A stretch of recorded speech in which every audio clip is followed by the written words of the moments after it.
Hey, what's up, guys? So Lynn here with another video for you all today. I am just going to speak a little bit about how I got my Memobird G2 working again.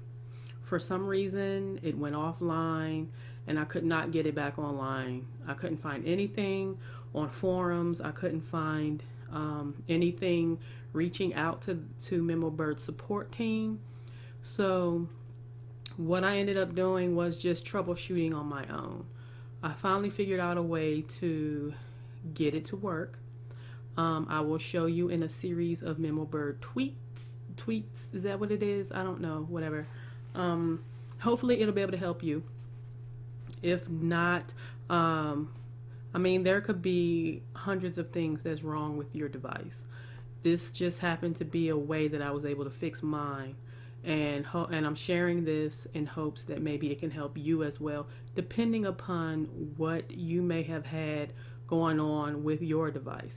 So if you have either of these things to happen,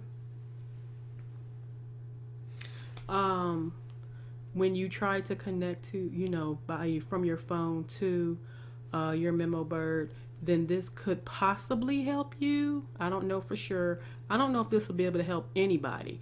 That's why I'm saying this ahead of time, that hopefully it'll be able to help you.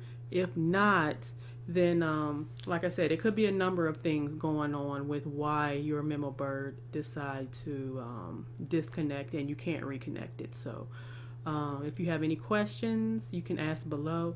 If I cannot answer that, hopefully someone else who see this video will be able to. And yeah, so that'll be it for this. And be sure to subscribe if you're not currently subscribed for more how-tos, podcasts, all different things like that in reference to gaming, gadgets, and technology. And yeah, so without any further ado,